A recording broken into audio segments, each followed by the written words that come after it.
आगामी लोकसभा चुनाव के लिए निर्वाचन विभाग शहर के विभिन्न स्थानों पर नागरिकों के लिए ईवीएम मशीनों और वीवीपीटी मशीनों का प्रदर्शन करने के लिए तैयार है। अब ये साफ हो गया है कि आगामी चुनाव में वोटिंग ईवीएम से ही होगा, क्योंकि ईवीएम मशीनों से मतदान के प्रति जागरूकता फैलाने के लिए निर्वाचन विभाग ने ईवीएम मशीनों पर मतदान का डेमोन्स्ट्रेशन देना शुरू कर दिया है। देखा जा सकता है कि ईवीएम के जरिए वोटिंग की प्रक्रिया कैसे होगी। ये जानने के लिए नागरिकों की भारी भीड़ दिखाई दे रही है। इस दौरान चुनाव अधिकारियों ने ईवीएम मशीनों से मतदान की प्रक्रिया कितनी सुरक्षित है, इसकी जानकारी दी।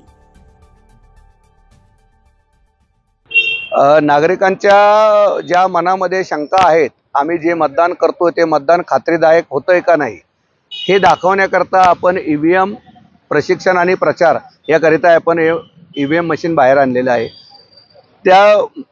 या मतदान करत असताना आपण मतदान जे नोंदवलेले आहे ते नोंदवलेलं मतदान जे बटन दाबल्या जातं त्या बटनासमोरील चिन्ह या व्हीव्हीपॅट मशीनमध्ये तुम्हाला दिसत असतं आणि ती मतदाराची त्यावेळेस त्याची खात्री होते।